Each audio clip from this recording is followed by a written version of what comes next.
Mateo 24:3 habla sobre las señales que va a haber aquí en la tierra antes de que venga Jesús por segunda vez, otra vez.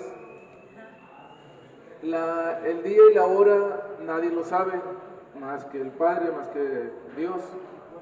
Pero dice Jesús que va a haber señales antes de que Él venga por segunda vez otra vez a la tierra. Ya lo tienen 24:3. Mateo 24:3 dice: y estando él sentado en el monte de los olivos, el monte de los olivos, cuando a Jesús le gustaba mucho ir a ese lugar a hacer oración, le gustaba mucho ir con sus discípulos. No sabemos el por qué tenía ese lugar muy preferido él de asistir ahí. Incluso en ese lugar fue cuando lo tomaron preso y lo llevaron a juicio antes de ir a la cruz. Pero ese monte que todavía existe en la actualidad era un lugar muy preferido por Jesús, quizás por los árboles, quizás por lo que ahí había, no lo sabemos, pero era un lugar que le gustaba mucho ir ahí. Ustedes, por ejemplo, aquí en la tierra, acá en León, seguramente tienen un lugar muy preferido para ir a pasear o a visitarlo, ya sea que les guste por los árboles, o porque hay agua, o por alguna situación les gusta a ustedes estar ahí. León tiene muchos parques, y hay gente que le gusta mucho ir a un parque o al otro, y Jesús tenía esta preferencia por este lugar. Dice: estando él sentado en el monte de los olivos, los discípulos se le acercaban aparte, diciendo: dinos, ¿cuándo serán estas cosas y qué señal habrá de tu venida y del fin del siglo? Porque él hablaba mucho del fin del mundo. El mundo este que estamos viviendo se va a acabar algún día.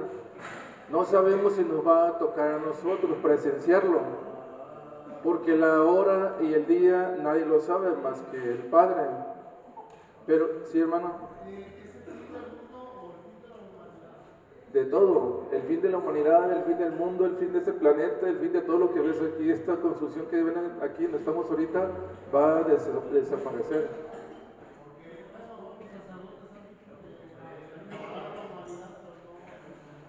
Sí, hermano.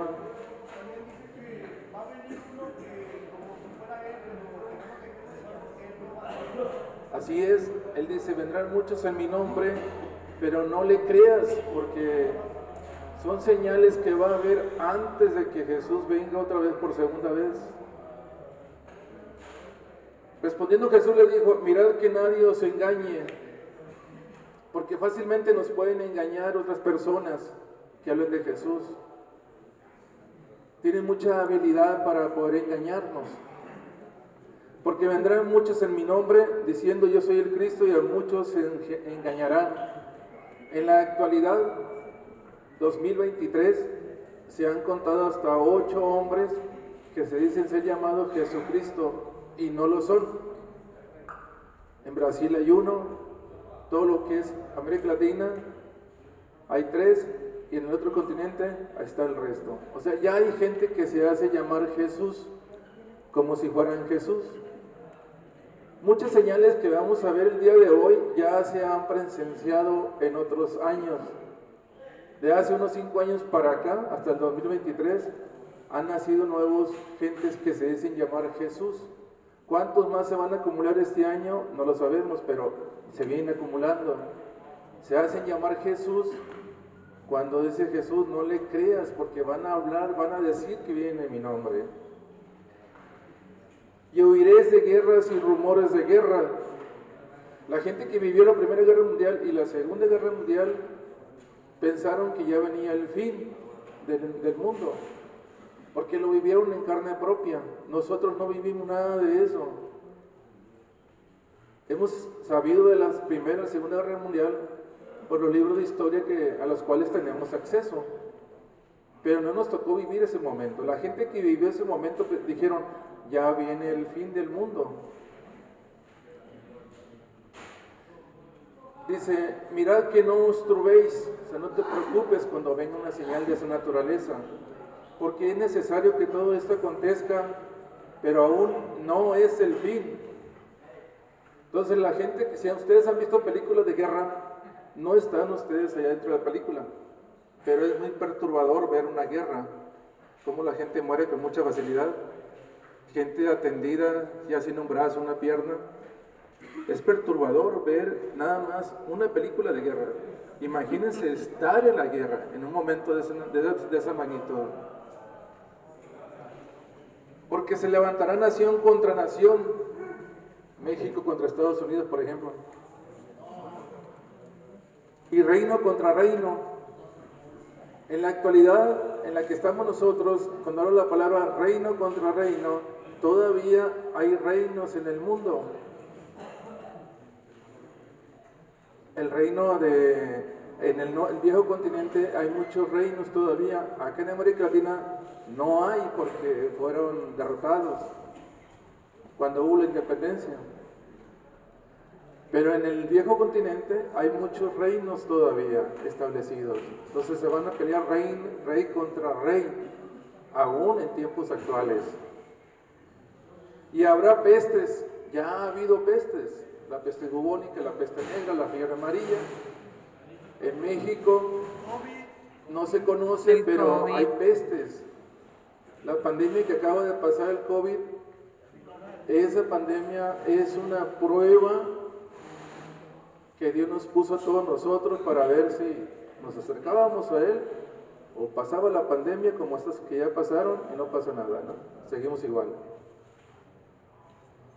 Habrá pestes, hambres. Si ustedes vivían ahorita en África del Sur o África Central, sabrían muy bien qué es el hambre. Nosotros no tenemos hambre, no vivimos en esa situación, hermanos. Pero si estuviéramos ahorita en el África, uno de los continentes más grandes del mundo, donde México cabe como 40 veces, es impresionante ese continente, hermanos, ahí sí hay hambre. A nosotros en la televisión nos muestran, por ejemplo, en mi época nos mostraban a Chiapas como un estado muy pobre. Y yo siempre crecí con esa idea de Chiapas muy pobre. Cuando me tocó estar en Chiapas, no, hermano, la pobreza que hay en América, en Centroamérica, esa sí es pobreza y hambre. En Chiapas yo no vi gente que se moría de hambre. Nos pintan a través de televisión, a través de internet, cosas que pasan en otros estados que no son ciertas hasta que estás en el estado y te das cuenta que no es cierto. Pero que la gente viva el hambre, después de la Primera Guerra Mundial, Estados Unidos, principalmente Estados Unidos, México, Canadá, vivieron la peor hambruna de su historia. La gente buscando siempre, salían en las mañanas que comer.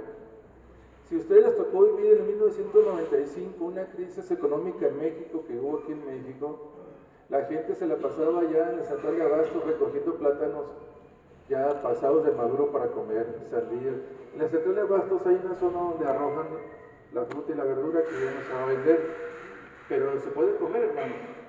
Y si ustedes vieran ese año cómo la gente temprano, hermanos, iban a recoger. A mí me tocó porque yo tengo un hermano en Cristo, hermano Martín, ellos iban en las mañanas a recoger frutas y verduras para comer, hermano. O sea, realmente sí ha habido hambres. Las crisis económicas generan mucha hambre para la gente que no tiene dinero, ni siquiera para comer. Y todos los días los hermanos se iban temprano a recoger plátanos, manzanas, peras, todo lo que la gente de la central de abastos tira, que ya no puede vender, pero se puede comer. Entonces realmente, pero la hambre que está hablando Jesús aquí es una hambre mundial, hermano, en donde vas a buscar qué comer y no vas a encontrar qué comer. Yo nací en un estado donde si te mueres de hambre es porque de plano no te puedes levantar y ir a recoger una fruta, pero es un estado, por eso le llaman el cuerno de la abundancia, Sinaloa, el cuerno de la abundancia, porque es un estado que hay mucha fruta, hay mucha verdura y desafortunadamente también hay mucho narcotráfico. Fíjese qué contradicción tan grande. Si los mafiosos dejaran de ser mafiosos, no se mueren de hambre, hermano. Tienen de qué comer. Si llegas a arrancar un elote, una fruta, no te van a decir, hey, deja eso ahí. Porque crecen en la sierra, crecen en la zona selvática. Hay mucha agua. Pero Jesús está hablando de que el hambre va a venir a la tierra realmente. Los que hemos sentido el hambre, yo cuando empecé a leer la palabra, una de las cosas que me puso Dios como prueba fue conocer el hambre. Me pasaba 3, 4 días sin comer porque no tenía dinero para comer. Y hermano, conocer el hambre en carne propia es cuando tú puedes hablar qué es el hambre. Que el día de hoy, por ejemplo, no hay aquí cosas para preparar alimentos. Nada más este día, hermanos, lo van a sentir. Van a decir, no comimos y mi estómago ya está que explota. Entonces Jesús está hablando de cosas muy fuertes, hermano. Fuertes. Nada más el hambre. Y terremotos. Ya ha habido muchos terremotos. El 85 en México. ¿Cuánta gente no ha muerto? Yo en Chiapas viví uno de 8.3. Y como yo nunca había estado en un terremoto, en un sismo, a mí se me hizo fácil, era mi primera vez, el vivir y sentir un terremoto. Entonces la gente de la oficina salió corriendo a la calle porque la mesa se movía así, y fuerte, ¿no? Y dijeron, es un sismo. Y me decían, hey, salte porque esto se puede caer, vámonos para afuera. Y yo le dije, yo nunca he estado en un sismo, déjenmelo vivir. Y luego cuando regresaron después del sismo a entrar, le dije, ustedes son arquitectos, son ingenieros, diseñaron este lugar, lo diseñaron contra sismos. ¿Por qué se fueron corriendo a la calle? ¿Qué no confían en lo que ustedes construyeron aquí? Esta oficina ustedes la hicieron.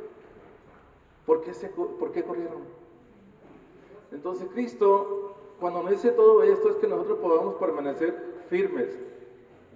Que no venga el terror y te invada y salgas como loco a la calle como los demás. Eso se lo tenemos que dejar a la gente que no conoce al Señor, que no tiene una base fundamental para perder el miedo. Pero hay gente que cuando llega un sismo, ellos me dijeron, está loco, este que vino de León está loco, no vio el sismo, la magnitud, se cayeron muchas casas ahí en Tuxtla y no salió a la calle. Imagínense la idea de la gente de Tuxtla, que está loco. Y la gente juzga, hermanos, con mucha facilidad a los demás, sin saber que cuando tienes a Cristo, ya tu vida es diferente. Confías en Él. Y terremotos en diferentes lugares. Y todo esto será principio de dolores. ¿Por qué dice Jesús que será principio de dolores? Pues nada más vayan a una ciudad o que un día les toque estar en un lugar donde haya un terremoto. Hasta el estómago les va a doler, hermano. Sí, te marea. Así es. Y el estómago les va a doler todo el día. Dice principio de dolores. Les va a doler la cabeza. Cuando le duele la cabeza se toma una pastilla con agua y ya quedó, ¿verdad? Pero que día y noche tengas esos síntomas en tu cuerpo, es la muerte, hermano, no puedes dormir. O sea, el fin, antes de que venga el fin del mundo van a suceder cosas espantosas. Dice, y esto será principio de dolores, entonces os entregarán a tribulación. ¿Qué es esto? Cuando alguien va a la cárcel por alguna situación, entra en tribulación en la cárcel. Tribulación quiere decir que no estás en paz contigo mismo allá adentro, porque vives cosas muy feas adentro. A veces hay noches que no puedes dormir porque ya atrás de ti hay mucha gente de adentro que te quiere quitar lo poco que tienes. O te hacen bullying, te golpean diario. Eso es tribulación, no estar en paz contigo mismo en un lugar específico. Tribulación, y aquí Jesús está hablando también de la tribulación en la calle. O sea, no vives en paz caminando por la calle. Una tribulación es que tu cuerpo, tus pensamientos, tus órganos no están en paz.